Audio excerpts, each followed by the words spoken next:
आज के इस वीडियो में हम आपके कक्षा 5 हिंदी की पाठ्य पुस्तक रिमझिम का पाठ नंबर 12 गुरु और चेला पढ़ने वाले हैं। एक बहुत ही मजेदार एकदम कॉमेडी से भरा हुआ पोयम। यह है पार्ट 1 वीडियो जिसमें हम इस कविता को बहुत अच्छे से शब्दार्थ के साथ, चित्रों के साथ अच्छे से समझने वाले हैं, बहुत ही ज्यादा हंसने वाले हैं। और फिर पार्ट 2 में हम इस कविता के पाठ्य पुस्तक के प्रश्नों को हल करेंगे। तो फिर जल्दी से चैनल को सब्सक्राइब कर लीजिए और साथ ही में प्रेस कीजिए बेल आइकन ताकि आने वाले चैप्टर्स के नोटिफिकेशन सबसे पहले आपको मिले। तो हमारी कविता का शीर्षक है गुरु और चेला। गुरु का मतलब होता है टीचर, गुरुजी, और चेला का मतलब होता है कि शिष्य, स्टूडेंट। एक गुरुजी और एक शिष्य की ये कविता हम आज पढ़ने वाले हैं। तो बच्चों, हम सबको ये पता है कि जब भी हम अपनी लाइफ में किसी प्रॉब्लम में पड़ते हैं तो हम सबसे पहले हमारे मम्मी पापा या फिर अपने गुरुजी को, अपने टीचर्स को बोलते हैं, क्योंकि हमारे जो गुरु होते हैं वो हमसे उम्र में बहुत बड़े होते हैं। उन्हें जिंदगी का भी बहुत अनुभव होता है। उनके पास हर एक मुसीबत का हल होता है, क्योंकि हमारे बड़ों के पास, हमारे गुरु के पास हमसे बहुत ज्यादा ज्ञान और अनुभव होता है। तो इस कविता में भी एक गुरुजी हैं जिनके पास उनके चेले से बहुत ज्यादा अनुभव और ज्ञान है। और जब गुरुजी का ये चेला मुसीबत में पड़ जाता है तो कैसे अपने दिमाग का इस्तेमाल करके गुरुजी अपने चेले को बचा लेते हैं, हम उसी के बारे में पढ़ते हैं। गुरु एक थे और था एक चेला, चले घूमने पास में था ना एक धेला। एक गुरुजी थे और उनका एक शिष्य था, चेला था। दोनों मिलके घूमने निकल पड़े थे और उनके पास कोई भी धेला नहीं था। धेला का मतलब पैसा। बिना पैसे के ही अगर हम घूमने चले जाएंगे तो क्या होगा? क्या हम शॉपिंग कर पाएंगे, मजे कर पाएंगे? आइसक्रीम, बलून्स कुछ भी नहीं खरीद पाएंगे। लेकिन ये दोनों फिर भी घूमने चले थे। चले चलते चलते मिली एक नगरी, चमाचम थी सड़कें, चमाचम थी डगरी। और चलते चलते वो एक नगर में पहुंचे। नगर का मतलब टाउन होता है, जो बहुत ज्यादा सिटी की तरह डेवलप नहीं होता और बहुत ज्यादा गांव की तरह भी नहीं होता। In between city and a village होता है। तो गुरुजी और चेला चलते चलते एक टाउन में पहुंचे थे, एक नगरी में पहुंचे थे। और उस नगरी का जो रास्ता था, जो सड़कें थी, वो एकदम चमाचम साफ सुथरी, क्लीन थी। उस रास्ते पे चलते चलते दोनों को कौन मिला? मिली एक ग्वालिन, धरे शीश गगरी। गुरु ने कहा तेज ग्वालिन ना भगरी। अब जब भी हम किसी नए जगह पे जाते हैं, वहाँ पे हमें कोई भी इंसान दिखाई देता है, हम उससे कुछ बात करने की कोशिश करते हैं। तो गुरुजी को रास्ते पे मिली एक ग्वालिन। ग्वालिन क्या होता है? ग्वाला तो आपको पता ही है, गाय चराने वाले इंसान। ग्वाले की जो पत्नी होती है उसे कहते हैं ग्वालिन। जिनके घर में बहुत सारी गायें होती है, जो दूध दोते हैं और लोगों को दूध बेचते हैं। तो गुरुजी को भी मिली एक ग्वालिन, धरे शीश गगरी। धरे मतलब उसने पकड़े हुए थे, शीश पर, अपने सिर पर, गगरी, गगरी मतलब मटका। गुरु ने कहा तेज। गुरु ने जोर से चिल्ला के ग्वालिन से बोला, ग्वालिन ना भगरी, कि अरे ग्वालिन मुझे देख के भाग मत जा। बता कौन नगरी? बताओ तो ये कौन सा नगर है? बता कौन राजा? और बताओ तो इस नगर का राजा कौन है, कि जिसके सुयश का यहाँ बजता बाजा, कि जिसके प्रसिद्धि का, जिसके फेमस होने का लोग यहाँ पे बाजा बजाते हैं, बहुत गुणगान करते हैं। इस नगर का कौन राजा है? उसका नाम क्या है? तो जब ग्वालिन ने देखा कि स्ट्रेंजर अच्छे से बात कर रहे हैं तो ग्वालिन ने भी रिप्लाई किया। कहाँ बढ़ के ग्वालिन ने, महाराज पंडित पधारे भले हो यहाँ आज पंडित। ग्वालिन ने बढ़ के आगे आके कहा, महाराज पंडित, कि महाराज पंडित हो आप, पधारे भले हो, अच्छा हुआ आप यहाँ पे आज आए हो। पधारना का मतलब आना। अच्छा हुआ कि आज हमारे नगर पे पंडित जी आए हैं, आपका आना हमारे लिए बहुत अच्छा है। यह अंधेर नगरी है, अनबूझ राजा, टके शेर भाजी, टके शेर खाजा। फिर ग्वालिन ने अपने नगर का नाम बताया कि ये अंधेर नगरी है। अंधेर का मतलब वैसे तो डार्कनेस होता है, अंधेरा होना, लेकिन यहाँ पे अंधेर का मतलब एक ऐसा नगर जहाँ पे कोई रूल्स फॉलो नहीं होते, सब गड़बड़ गड़बड़ चलता रहता है।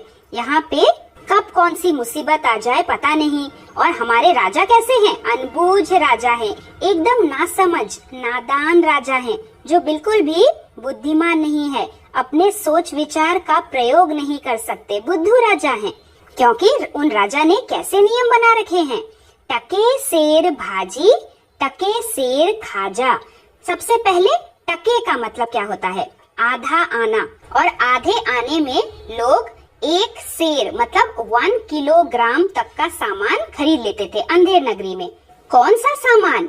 टके सेर भाजी खरीद लेते थे। भाजी मतलब सब्जी तरकारी। और टके सेर खाजा भी खरीद लेते थे। खाजा मतलब खाने की चीजें, ज्यादातर मिठाइयाँ। अंधेर नगरी में 1 टके में ही 1 किलोग्राम सब्जी खरीदने को मिलता था और 1 टके में ही 1 किलोग्राम मिठाइयाँ भी खरीदने को मिलती थी। तो ये सुन के गुरुजी तो समझ गए कि ऐसी नगरी बहुत ही खतरनाक है रहने को, पता नहीं कब कौन मुसीबत आ जाए। और जिस नगरी का राजा ही बुद्धू हो, वो लोगों के लिए क्या भलाई का काम करेगा? गुरु ने कहा, जान देना नहीं है, मुसीबत मुझे मोल लेना नहीं है। मुसीबत मोल लेना मतलब परेशानी को खुद बुला लेना, कष्ट को निमंत्रण देना कि इस नगरी में रहना जान देने के बराबर है। पता नहीं कब कौन सी मुसीबत आ जाए कि मेरी जान ही चली जाए, मैं मर ही जाऊं। मुसीबत मुझे मोल लेना नहीं है, मुझे खुद ही यहाँ पे रह के किसी प्रॉब्लम में नहीं फंसना। न जाने कि अंधेर हो कौन क्षण में, क्षण मतलब समय, न जाने किस समय में यहाँ अंधेरा हो जाए, अंधेरा मतलब प्रॉब्लम्स हो जाए, प्रॉब्लम में हम पड़ जाएं। यहाँ ठीक रहना समझता ना मन में। मैं अपने मन में भी यही सोच रहा हूँ कि यहाँ पे रहना बिल्कुल भी ठीक नहीं है। गुरु ने कहा, किंतु चेला ना माना। गुरुजी क्योंकि बहुत ज्ञानी थे, वो बहुत सारी चीजें समझते थे, तो उन्होंने अपने ज्ञान के बेसिस पे, अपने अनुभव के एक्सपीरियंस के बेसिस में बोला कि ऐसी जगह पे रहना बहुत ही खतरनाक हो सकता है, शायद कभी हमारी जान ही चली जाए। लेकिन चेला तो थोड़ा तना समझ था, उसे गुरुजी की बातें समझ में नहीं आई। चेला नहीं माना। गुरु को विवश हो पड़ा लौट जाना। तो चेला जब माना ही नहीं तो गुरुजी क्या करेंगे? विवश होके उन्हें वापस लौट जाना पड़ा अपने घर में। विवश होना मतलब लाचार होना, बेबस होना कि चलो तुम मेरी बात नहीं मान रहे हो तो क्या करूंगा, मैं खुद ही अकेला ही चला जाता हूँ, तुम रहो यहाँ पे। गुरुजी गए, गुरुजी अपने घर चले गए। रह गया किंतु चेला, चेला अंधेर नगरी में ही रह गया। यही सोचता हूँगा मोटा अकेला। और चेला बैठे बैठे यही सोचता रहा कि अब मैं अकेला ही मोटा हूँगा। कैसे मोटा हूँगा? खा खा के मोटा हूँगा, क्योंकि यहाँ हर चीज बहुत सस्ती जो मिलती है। और अकेला मोटा हूँगा इसलिए क्योंकि गुरुजी तो अभी है नहीं, सारी चीजें मैं अकेला ही खा जाऊंगा। चला हाट को देखने आज चेला। तो आज चेला हाट देखने गया। हाट मतलब बाजार, जहाँ पे तरह तरह के सामान लेकर लोग बेचने बैठे हुए थे, अंधेर नगरी के लोग। तो देखा वहाँ पर अजब रेल पेला। तो चेले ने भी वहाँ पे अजब, अनोखा, अजीब अजीब से लोगों को देखा। रेल पेला मतलब बहुत ज्यादा भीड़। और क्या देखा? टके सेर हल्दी, टके सेर जीरा, टके सेर ककड़ी, टके सेर खीरा। वहाँ पे जाके चेले ने देखा कि हर चीज टके सेर में मिलती है, यानी कि 1 किलोग्राम 1 टके में हर चीज मिलती है। अगर आपको 1 किलो हल्दी खरीदना है तो 1 टका देना पड़ेगा, 1 किलो जीरा खरीदना है तो भी 1 टका देना है, 1 किलो ककड़ी खरीदनी है या फिर 1 किलो खीरा खरीदना है तो भी उसका जो कॉस्ट है वो 1 टका ही है। हर चीज का दाम एक जैसा ही है। और सिर्फ सब्जियां ही नहीं, कॉस्टली जो मिठाई होती है वो भी टके सेर में मिलती है। यहाँ पे टके सेर मिलती थी रबड़ी मलाई, बहुत रोज उसने मलाई उड़ाई। तो अंधेर नगरी में 1 किलोग्राम रबड़ी भी 1 टके में मिल रही थी। टके सेर मिलती थी रबड़ी मलाई, बहुत रोज उसने मलाई उड़ाई। बहुत दिनों तक चेले ने, उसने मतलब चेले ने मलाई को पूरा दबा दबा के पेट भर भर के खाया। चेले को तो बहुत सस्ते में मिल रहा था, इसीलिए उसने बहुत दिनों तक खूब मलाई खाई। उड़ाना का मतलब होता है बहुत ज्यादा रबड़ी मलाई उसने खाई। सुनो और आगे का फिर हाल ताजा, थी अंधेर नगरी, था अनबूझ राजा। फिर एक दिन क्या हुआ, बरसता था पानी, चमकती थी बिजली, थी बरसात आई, दमकती थी बिजली। एक दिन बहुत जोरदार बारिश हुई, लगातार पानी बरसता रहा, चम चम चम बिजली चमकती रही, बारिश होती रही, बिजली की दम दम दम दम की आवाज होती रही, गरजते थे बादल, बादलों की आवाज, झमकती थी बिजली, बिजली का चमचम चमकना, थी बरसात गहरी, बहुत तेज बारिश हो रही थी, धमकती थी बिजली। इतने जोर की बारिश हुई कि नगर में एक मुसीबत आ गई। क्या मुसीबत? गिरी राज्य की एक दीवार भारी, जहाँ राजा पहुँचे तुरंत ले सवारी। प्रॉब्लम ये हो गई कि उस राज्य की एक बड़ी सी दीवार जो थी वो बारिश में गीली होके कमजोर होके गिर पड़ी, टूट गई। और जब राज्य का कोई बड़ा सा सामान का नुकसान होता है तो क्या होता है, राजा जी वहाँ पे देखने पहुँचते हैं कि अरे ये कैसे हुआ, कब हुआ। तो वहाँ पे राजा जी भी पहुँचे तुरंत, तुरंत मतलब तुरंत, एकदम जल्दी से अपनी सवारी को लिए। सवारी को लिए मतलब घोड़े पे सवार होके राजा जी तुरंत वहाँ पे पहुँचे। झपट संतरी को डपट कर बुलाया। झपट मतलब जल्दी से, तुरंत। संतरी को उस दीवार के पास जो पहरेदार पहरा दे रहा था, सिक्योरिटी गार्ड, उसको डांट कर वहाँ पे बुलाया। डपट कर मतलब डांट कर। राजा जी को लग रहा था कि इसमें संतरी की ही गलती है। राजा जी ने डांटते हुए संतरी को बोला, गिरे क्यों ये दीवार, किसने गिराया? संतरी जी तो डर गए। कहा संतरी ने, महाराज साहब, ना इसमें खता मेरी, ना मेरा कर्तव्य।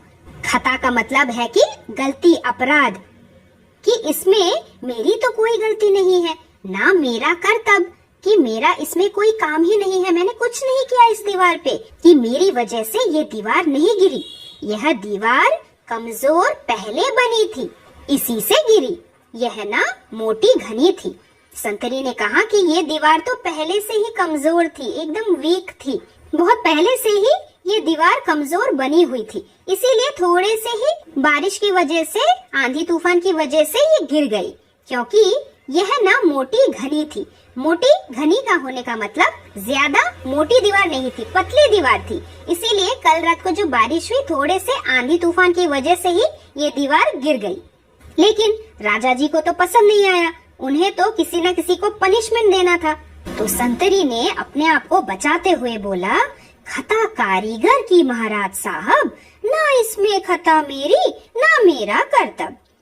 संतरी ने अपने आप को बचाते हुए कहा कि खता तो, गलती तो कारीगर की है। कारीगर यानी कि मिस्त्री, मेजन, जिसने इस दीवार को बनाया है, शायद उसी ने ठीक तरीके से नहीं बनाया था, इसीलिए तो दीवार गिर गई। इसमें मेरी तो कोई गलती नहीं है, मैंने तो कुछ किया ही नहीं, मैं तो सिर्फ साइड में खड़ा होके पहरा दे रहा था, मैंने तो इस दीवार को धक्का भी नहीं लगाया, मेरी कोई गलती नहीं है। तो फिर राजा जी ने कारीगर को बुलाया। बुलाया गया कारीगर झट वहाँ पर, बिठाया गया कारीगर झट वहाँ पर। कारीगर को जल्दी से तुरंत ही वहाँ पे बुलाया गया कि ए चलो चलो, राजा जी ने बुलाया है, जल्दी चलो। फिर उसको वहाँ पे बिठाया गया और फिर राजा जी ने कारीगर को डांटना शुरू किया। कहा राजा ने, कारीगर को सजा दो, खता इसकी है, आज इसको कजा दो।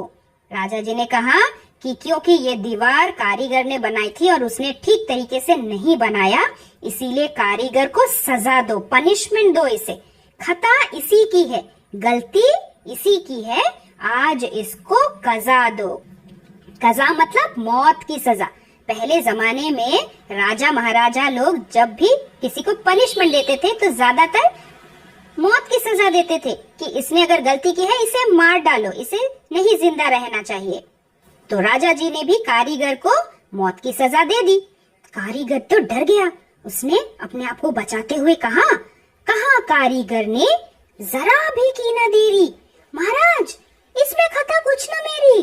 कारीगर भी डर गया था। उसने भी अपने आप को बचाते हुए बिल्कुल भी देरी नहीं की, जरा भी देरी नहीं की, और तुरंत ही उसने बोला, महाराज, इसमें खता कुछ न मेरी, इसमें तो मेरी कोई गलती नहीं है। यह भिश्ती की गलती है, उसकी शरारत। किया गारा गीला, उसी की है ये गफलत। तो कारीगर ने भी अपने आप को बचाते हुए गलती किसके सिर में डाल दी? भिश्ती के सिर पे डाल दी। अब ये भिश्ती कौन होता है? पहले जमाने में भिश्ती उन लोगों को कहा जाता था जो अपने साथ पानी भर के लाते थे। भिश्ती पुराने जमाने में पानी ढोकर लाने वाले व्यक्ति को कहा जाता था। और वो पानी किसमें ढोते थे? इस फोटो में आप इनके कंधे पे एक अलग तरीके का बैग देख रहे हैं ना, इसे मशक कहा जाता है। मशक बनता है किसी भी जानवर के स्किन को स्टिच करके। चमड़े का बनाया हुआ थैला, बैग मशक कहा जाता है। और इस मशक में पानी भर के लाया जाता है। और जो ये काम करता है, जो पानी भर के लाता है मशक में, उसे कहा जाता है भिश्ती। और ये भिश्ती जो होता था वो आज के जमाने के जैसा सीमेंट और पानी को मिक्स करके ऐसा गाढ़ा घोल बनाता है। आपने अपने पिछली कक्षाओं में पढ़ा है ना, दीवारें कैसी बनती है? ईंटों को ऐसे सीमेंट के मिक्सचर को जोड़ जोड़ के दीवार बनाई जाती है। तो भिश्ती भी यही काम किया करते थे। अपने मशक में चमड़े के बने हुए थैले में पानी लेके आते थे, ऐसा गारा बनाते थे और फिर दीवारों को बनाया जाता था। तो कारीगर ने भी यही कहा कि मैंने तो सिर्फ दीवार बनाई थी, लेकिन उस दीवार को बनाने में जो ये मिक्सचर यूज हुआ था, गारा यूज हुआ था, वो किसने बनाया था? वो तो भिश्ती ने बनाया था। तो भिश्ती की ही गलती हुई ना। कारीगर ने कहा, यह भिश्ती की गलती, यह उसकी शरारत। किया गारा गीला। गारा क्या है? वही सीमेंट और पानी का मिश्रण। खैर, पहले जमाने में तो सीमेंट नहीं मिलता था, तो उस समय पानी, मिट्टी और बहुत सारी चीजों को मिक्स करके एक लेसदार घोल बनाते थे जिससे दीवारें बनाई जा सके। तो इसीलिए कारीगर ने बोला कि भिश्ती ने जो गारा था वो ज्यादा ही गीला कर दिया था, ज्यादा पानी डाल दिया था। अब इस चीज में हम ज्यादा पानी डालेंगे तो क्या होगा?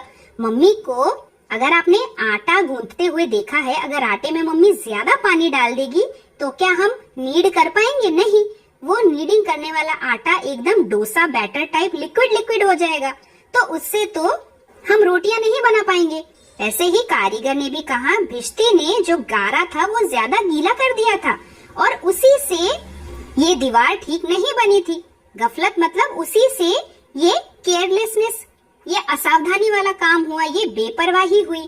फिर कहा राजा ने, जल्द भिश्ती को बुलाओ, पकड़कर उसे जल्द फांसी चढ़ाओ। तो राजा जी भी मान गए कि हाँ, सही बात है, ये तो भिश्ती की ही गलती है कि ये दीवार टूट गई, क्योंकि उसने इस मिश्रण को अच्छे से नहीं बनाया था। तो इसीलिए भिश्ती को पकड़ो, जल्दी से उसे बुलाओ, पकड़कर उसे जल्दी से फांसी चढ़ाओ। चला आया भिश्ती, हुई कुछ न देरी। कहा उसने, इसमें खता कुछ न मेरी। अब भिश्ती भी आते आते डर गया। जल्दी से वो आया, बिल्कुल भी देरी नहीं की आने में, और उसने आते ही कहा, महाराज, इसमें मेरी कोई गलती नहीं है। यह गलती है जिसने मशक को बनाया, कि ज्यादा ही जिसमें था पानी समाया। कि महाराज, मैंने तो उतना ही पानी यूज किया, उतना ही पानी मिक्स किया जितना मशक में था। तो गलती उसी की है ना जिसने मशक को बनाया, कि ज्यादा ही जिसमें था पानी समाया। जितना मशक बड़ा होगा उतना पानी उसमें समा जाएगा। तो मशक बनाने वाली की गलती है ना, क्योंकि उसने इतना बड़ा मशक बनाया, उसमें बहुत ज्यादा पानी आया था और मैंने पूरे पानी को यूज कर लिया मिश्रण बनाने में। तो मशक बनाने वाले की ही तो गलती है ना। अब मशक बनाने वाले इंसान को भी बुलाया गया, वो भी डरते डरते आया। मशक वाला आया, हुई कुछ ना देरी। कहा उसने, इसमें खता कुछ ना मेरी। मशक वाले ने भी अपने आप को बचाते हुए बोला कि इसमें मेरी तो कोई गलती नहीं है, यह मंत्री की गलती है। ये गलती किसकी है? मंत्री जी की है। दरबार में बैठे हुए जो मिनिस्टर हैं, राजा जी के मंत्री, उनकी गलती है। मंत्री की है गफलत, गफलत मतलब असावधानी, मंत्री जी की बेपरवाही है। उन्हीं की शरारत, उन्हीं की है हिकमत। शरारत मतलब मिस्चीव, उनकी बदमाशी है ये, और उनकी ही हिकमत मतलब उनकी ही तरकीब, उन्होंने ही प्लान करके कोई चाल चली है, कोई चतुराई भरा काम किया है उन्होंने। अब मशक बनाने वाले ने मंत्री जी का नाम क्यों लिया? क्योंकि मंत्री जी ने ही मशक बनाने के लिए जानवर का चमड़ा लाके दिया था मशक बनाने वाले को। मशक वाले ने कहा, बड़े जानवर का था चमड़ा दिलाया, चुराया ना चमड़ा मशक को बनाया। कि मंत्री जी ने मुझे एक बहुत बड़े जानवर का चमड़ा दिलाया था, खरीद के दिलाया था। उन्होंने उस चमड़े में से थोड़ा सा भी चमड़े का पीस चुराया नहीं था। चुराया ना चमड़ा मशक को बनाया, पूरे चमड़े से उन्होंने मशक बनाने को मुझे बोला था। बड़ी है मशक, खूब भरता है पानी, और इसीलिए जब उस चमड़े को मैंने स्टिच करके मशक बनाया, बैग बनाया, तो वो मशक बहुत बड़ा बना। बड़ी है मशक और उसमें खूब भरता है पानी, उसमें बहुत सारा पानी हम भर सकते हैं। ये गलती ना मेरी, ये गलती है बिरानी। ये गलती मेरे द्वारा तो नहीं हुई, मैंने तो नहीं की, ये गलती बिरानी है। बिरानी का मतलब पराई, किसी और की गलती है। कौन किसी और? मंत्री जी की गलती है, क्योंकि मैंने तो सिर्फ मशक बनाने का काम किया, स्टिचिंग करने का काम किया। अब मंत्री जी ने ही मुझे इतना बड़ा चमड़ा लाके दिया, इतने बड़े जानवर का चमड़ा लाके दिया कि बैग भी इतना बड़ा बन गया। तो उसमें अब इतना सारा पानी अगर धर के आता है तो मेरी क्या गलती? अब राजा जी मंत्री जी पे गुस्सा हो गए। राजा जी ने कहा, है मंत्री की गलती तो मंत्री को लाओ, हुआ हुक्म मंत्री को फांसी चढ़ाओ। कि अगर मंत्री जी की गलती है तो जल्दी से मंत्री जी को लाओ, और फिर मेरा ये हुक्म है, मेरा ये आदेश है कि अब मंत्री जी को फांसी चढ़ाओ।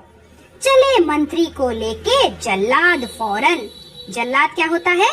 ऐसा इंसान जो किसी अपराधी को मृत्यु दंड देता है, फांसी चढ़ाता है। तो जल्लाद मंत्री जी को तुरंत ले चले फांसी चढ़ाने, क्योंकि राजा जी ने आदेश दिया। चले मंत्री को लेके जल्लाद फौरन, तुरंत चढ़ाने फांसी, उसी दम उसी क्षण। मंत्री जी को फांसी देने उसी समय उसी पल। दम मतलब उसी पल, एग्जैक्टली ऑन दैट टाइम। क्षण का मतलब भी समय होता है, उसी सेकंड, उसी मिनट, उसी सेकंड पे ही जल्लाद मंत्री जी को लेके फांसी चढ़ाने गए। मगर मंत्री था इतना दुबला दिखता, ना गर्दन में फांसी का फंदा था आता। मंत्री जी बहुत ही पतले शरीर वाले थे। दुबला होना मतलब पतले शरीर वाला होना। इतने पतले थे कि उनकी गर्दन में, उनके नेक में फांसी का फंदा तो आता ही नहीं था। फांसी का फंदा क्या होता है? किसी बड़ी सी मोटी रस्सी को अगर हम गांठ बांध के एक लूप जैसा बना ले, वो होता है फांसी का फंदा। अब फांसी का फंदा का घेरा जितना था, उसमें मंत्री जी की गर्दन तो आ ही नहीं रही थी। मंत्री जी बहुत पतले शरीर वाले, दुबले पतले से थे, इसीलिए फांसी का फंदा उनके मुंह से बार बार निकलता जा रहा था। बिल्कुल उनकी गर्दन आ ही नहीं रही थी। तो अब राजा जी को फिर से गुस्सा आ गया। राजा जी ने क्या कहा? राजा ने, जिसकी मोटी हो गर्दन पकड़कर उसे फांसी दो तुम इसी क्षण। अगर मंत्री जी की गर्दन इस फांसी में नहीं आ रही है तो ठीक है, किसी मोटी गर्दन वाले को पकड़ो और उसे ही यहाँ पे फांसी चढ़ा दो। अब बताओ, ऐसा कभी होता है क्या? गलती कोई करे और उसकी सजा किसी और को मिले? ऐसा तो नहीं होता, क्योंकि ये अंधेर नगरी थी और राजा बिल्कुल बुद्धू राजा। राजा जी को पता ही नहीं था कि क्या करना चाहिए, कैसे करना चाहिए। लेकिन अब राजा जी ने ऐसा हुक्म दिया है तो सिपाही को तो मानना ही पड़ेगा। तो सिपाही एक मोटी गर्दन वाले इंसान को ढूंढने निकले। चले संतरी ढूंढने मोटी गर्दन। मिला चेला खाता था हलवा दनादन। और जब सिक्योरिटी गार्ड संतरी एक मोटी गर्दन वाले इंसान को ढूंढने गए तो उन्हें बाजार में कौन मिला? वही चेला मिला जो गुरुजी के साथ आया था और इतने दिनों तक खा खा के खूब मोटा हो गया था। और रास्ते पे जब संतरी ने उसे देखा, वो तब भी खाता ही जा रहा था। मिला चेला खाता था हलवा दनादन। खड़े होके वो हलवा खा रहा था, लगातार खाए जा रहा था। कहा संतरी ने, चले आप फौरन, कि आप जल्दी से, फौरन, तुरंत, जल्दी से मेरे साथ चलिए। महाराज ने भेजा न्योता इसी क्षण। न्योता मतलब किसी को खाने के लिए निमंत्रण देना, कि हमारे महाराज ने आपको एक फीस्ट खाने के लिए, पार्टी के लिए इनवाइट किया है, आप जल्दी जल्दी चलिए हमारे साथ, इसी क्षण, मतलब इसी समय हमारे साथ चलिए। बहुत मन में खुश हो चला आज चेला। तो चेले को भी लगा कि अरे वाह, राजा जी ने मुझे खाने पे बुलाया है, पता नहीं क्या क्या डिशेस होंगे, बहुत मजा आएगा खाने में। तो बहुत मन में खुश हो, मन में बहुत खुश होकर चला आज चेला। चेला संतरी के साथ चल दिया। कहा, आज न्योता छकूंगा अकेला, कि आज तो महाराज जी का निमंत्रण मैं अकेले ही पेट भर के खाऊंगा। छकूंगा मतलब पेट भर के खाना, अकेला खाऊंगा, क्योंकि गुरुजी तो है नहीं, मुझे अकेले ही सारी चीजें खाने को मिलेंगी। मगर आके पहुंचा तो देखा झमेला। लेकिन जब वो राजा जी के दरबार में आके पहुंचा तो वहाँ पे उसने झमेला देखा, प्रॉब्लम देखा। वहाँ तो जुड़ा था अजब एक मेला। महाराज जी के दरबार में एक अजब सा मेला जमा हुआ था। इतने सारे लोग जो थे, क्योंकि वहाँ पे संतरी था, कारीगर था, मशक बनाने वाला था, मंत्री जी भी थे। इतने सारे लोगों का एक साथ इकट्ठा होना कोई नॉर्मल बात तो थी नहीं। तो वहाँ पे जब उसने देखा कि यहाँ पे इतने सारे लोग जुड़े हुए हैं, इकट्ठा हो रहे हैं, तो वहाँ जरूर कुछ ना कुछ चल रहा है। राजा जी ने जब देखा कि संतरी एक मोटी गर्दन वाले इंसान को लेके आया है, तो राजा जी भी मोटी गर्दन देख के खुश हो गए। उन्होंने बोला, हाँ, यह मोटी है गर्दन, कि ये गर्दन बहुत मोटी है, ये सही रहेगी फांसी चढ़ाने के लिए, इसे तुम बढ़ाओ, इस मोटी गर्दन को तुम आगे कर दो। कहा राजा ने, इसको फांसी चढ़ाओ। कि मंत्री जी दुबले पतले हैं तो क्या हुआ, ये वाला मोटा इंसान मिल गया है ना, अब इसे तुम फांसी चढ़ाओ। कहा चेले ने, कुछ खता तो बताओ कि महाराज जी मेरी गलती क्या है, मेरी गलती तो बताओ कि मैंने क्या गलत काम किया है जिससे मुझे फांसी की सजा मिल रही है। राजा ने कहा, चुप, ना बकबक मचाओ, कि चुप हो जा, बिल्कुल भी कुछ भी नहीं बोलना। चेला तो थोड़ा डर गया, मगर था ना बुद्धू, था चालाक चेला। चेला बिल्कुल भी बुद्धू नहीं था, वो बहुत ही चालाक था, चतुर था, इंटेलिजेंट था। मचाया बड़ा ही वहाँ पे झमेला। वहाँ पे खड़े खड़े उसने चीखना चिल्लाना शुरू कर दिया। बहुत ही बड़ा झमेला उसने मचाया। उसने कहा, पहले गुरु जी के दर्शन कराओ, फिर मुझे बाद में चाहे फांसी चढ़ाओ। उसने कहा, पहले मुझे गुरुजी से एक बार मिलने दो। दर्शन कराना मतलब पहले गुरुजी से मिलाओ, गुरुजी को देखने का एक मौका दो, उसके बाद चाहे मुझे फांसी चढ़ा दो, मुझे कोई फर्क नहीं पड़ता। ऐसे जोर जोर से वो चीखने लगा। गुरुजी बुलाए गए। गुरुजी को राजा जी ने बुलवा भेजा। झट वहाँ पर जल्दी से एकदम तुरंत गुरुजी वहाँ पे पहुँच गए। कि रोता था चेला खड़ा था जहाँ पर, कि जहाँ पे चेला खड़े खड़े रो रहा था, क्योंकि उसे जबरदस्ती फांसी जो मिलने वाली थी बिना किसी गलती के, चेला खड़े खड़े रो रहा था। तो गुरुजी वहीं पे आके पहुँचे। गुरुजी ने चेले को आकर बुलाया, तुरंत कान में मंत्र कुछ गुनगुनाया। गुरुजी ने भी आके बोला कि इधर आओ, इधर आओ, मुझे तुमसे सीक्रेटली कुछ बात बतानी है। उसके बाद गुरुजी ने चेले के कान में चुपचाप धीरे धीरे कुछ मंत्र गुनगुनाया। मंत्र गुनगुनाया मतलब एक आइडिया बताया। गुरुजी ने जैसे ही आके देखा कि उनके चेले को बिना किसी मतलब के फांसी लगाई जा रही है, तो गुरुजी तो समझ गए कि मैंने बहुत दिनों पहले जो तुम्हें बात बताई थी कि अंधेर नगरी में रहना हमारे लिए मुसीबत को निमंत्रण देने के बराबर होगा, हम जरूर कोई प्रॉब्लम में फंस जाएंगे, तो तुम उसी प्रॉब्लम में आज फंस गए। तुमने मेरी बात नहीं मानी। लेकिन किसी भी स्टूडेंट को प्रॉब्लम में देख के उसके टीचर्स, उसके मम्मी पापा शांति से तो नहीं रह सकते। तो गुरुजी ने भी एक सलूशन ढूंढ के निकाला और उन्होंने अपने चेले को बुलाया और उसके कान में चुपके चुपके एक आइडिया बताया। उस आइडिया को सुनने के बाद चेला मान गया कि हाँ हाँ गुरुजी आप सही बोल रहे हो, हम भी ऐसा ही करते हैं। उसके बाद आइडिया क्या था? झगड़ने लगे फिर गुरु और चेला। मचा उनमें धक्का, बड़ा रेल पेला। गुरु और चेला दोनों मिलके झगड़ने लगे, बहुत जोर जोर से झगड़ा करने लगे। मचा उनमें धक्का, बड़ा रेल पेला। धक्का मुक्का शुरू हो गया, एक दूसरे को धक्का मारने लगे, बहुत झगड़ा करने लगे, बहुत बड़ा सा रेल पेला झमेला वहाँ पे बच गया। गुरु ने कहा फांसी पर मैं चढ़ूंगा, कहा चेले ने फांसी पर मैं मरूंगा। अब गुरुजी और चेला प्लान बना के झगड़ने लगे एक दूसरे से। गुरुजी ने कहा कि फांसी पर मैं चढ़ूंगा, हटो तुम यहाँ से। चेले ने कहा नहीं नहीं गुरुजी, आप बीच में कहाँ से आ गए? फांसी पर तो मैं मरूंगा क्योंकि राजा जी ने मुझे बोला है। और आसपास जितने भी लोग थे, संतरी, मंत्री, मशक बनाने वाला, कारीगर, राजा, सब खड़े होके इन दोनों को देखते ही रहे कि अरे फांसी पर लोग मरने से तो हमेशा बचना चाहते हैं, कौन मरना चाहता है आखिर? लेकिन ये दोनों फांसी पर चढ़ने के लिए क्यों लड़ाई कर रहे हैं एक दूसरे से? हटाए ना हटते, अड़े ऐसे दोनों, छुटाए ना छुटते, लड़े ऐसे दोनों। गुरु और चेला ऐसे आपस में लड़ रहे थे, चिपक चिपक के एक दूसरे को धक्का लगा रहे थे कि जैसे उन दोनों को हटाया नहीं जा रहा था। दूसरे लोग उन दोनों को आपस से हटा नहीं पा रहे थे, उन दोनों को छोड़ा नहीं पा रहे थे आपस में, ऐसे लड़ रहे थे वो दोनों।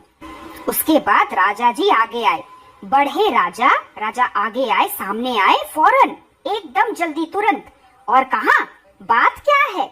गुरु ने बताया करामात क्या है। तो फिर गुरुजी ने बताया कि वो दोनों क्यों झगड़ रहे हैं। करामात मतलब चमत्कार क्या है, फांसी पर चढ़ना उन दोनों के लिए चमत्कार की बात क्यों है? गुरुजी ने कहा कि चढ़ेगा जो फांसी, मुहूर्त है ऐसी, न ऐसी मुहूर्त बनी बढ़िया जैसी। जैसे हमारे घर में कोई भी अच्छा काम अगर होता है, पूजा वगैरह, तो उसके लिए हमारे घर के बड़े लोग कोई अच्छा सा मुहूर्त निकालते हैं, मतलब हम अच्छे समय में अच्छा काम करते हैं।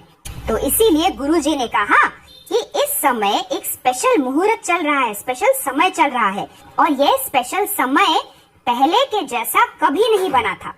और जो भी इस समय में फांसी चढ़ेगा उसे क्या स्पेशल प्राइज मिलेगा? वह राजा नहीं चक्रवर्ती बनेगा।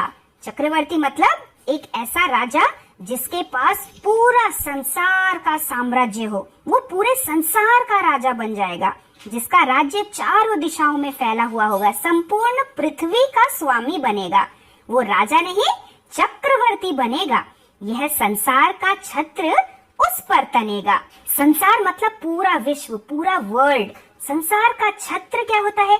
छत्र मतलब छाता। जैसे आपने पिक्चरों में देखा होगा ना, राजा महाराजाओं के सिंहासन के ऊपर एक स्पेशल गोल्डन कलर का छाता टाइप का होता है, उसे छत्र कहते हैं। तो जो भी चक्रवर्ती राजा बनेगा ना, उसके सर के ऊपर पूरे संसार का जैसे छत्र उसके ही सिर के ऊपर तनेगा, उसके सिर के ऊपर सजेगा। जो भी इस समय फांसी पे चढ़ेगा वो पूरे दुनिया का राजा बन जाएगा। जो लालची होंगे वो तो टूट पड़ेंगे उस मौके का फायदा उठाने के लिए। तो राजा जी ने भी वही सोचा। कहा राजा ने, बात सच है गर यही, गुरु का कथन झूठ होता नहीं है। कि बात गर मतलब अगर यही है सच, क्योंकि गुरुजी कभी झूठ नहीं बोलते, वो बड़े ज्ञानी होते हैं। गुरुजी जरूर सच बोल रहे हैं। चक्रवर्ती राजा मैं ही बनूंगा। कहा राजा ने, फांसी पर मैं चढ़ूंगा, इसी दम फांसी पर मैं ही टंगूंगा। अब अगर कोई मर जाएगा तो वो राजा कैसे बनेगा? चक्रवर्ती राजा तो बहुत दूर अंधेर नगरी का राजा भी नहीं रहेगा। लेकिन अंधेर नगरी के राजा तो अनबूझ थे, उन्होंने इस चीज के बारे में सोचा ही नहीं। फिर क्या हुआ? चढ़ा फांसी राजा, बजा खूब बाजा, प्रजा खुश हुई जब मरा मूर्ख राजा। राजा जी को फांसी लगा दी गई। राजा जी ने ये सोचा कि अब मैं तो चक्रवर्ती बनूंगा, लेकिन वो मर गया। और उसके मरते ही जो उनकी प्रजा थी, बाकी उनके राज्य के लोग थे, वो बहुत खुश हुए। खुश होके उन्होंने बहुत सारे ढोल नगाड़े बाजा बजाया, क्योंकि उनका मूर्ख राजा अब मर चुका था। मूर्ख राजा के मर जाने पे लोग खुश इसलिए हुए क्योंकि उन्हें अब अजीब अजीब रूल्स को फॉलो नहीं करना पड़ेगा। बजा खूब घर घर बधाई का बाजा, थी अंधेर नगरी, था अनबूझ राजा। और इसीलिए घर घर, हर घर में लोग एक दूसरे को बधाइयां देने लगे, कॉन्ग्रेचुलेशंस बजाने लगे, सेलिब्रेशन करने लगे, क्योंकि उस अंधेर नगरी का जो राजा था वो अनबूझ राजा था, बुद्धू राजा था। और उस बुद्धू राजा से अब लोगों को छुटकारा मिल चुका था। गुरु भी बच गए थे, चेला भी बच गए थे और अंधेर नगरी की पूरी प्रजा भी बच गई थी। इस मजेदार सी कविता को लिखा है श्री सोहन लाल द्विवेदी ने। तो बताइए बच्चों, इस मजेदार सी कविता को पढ़ के हमें क्या शिक्षा मिली?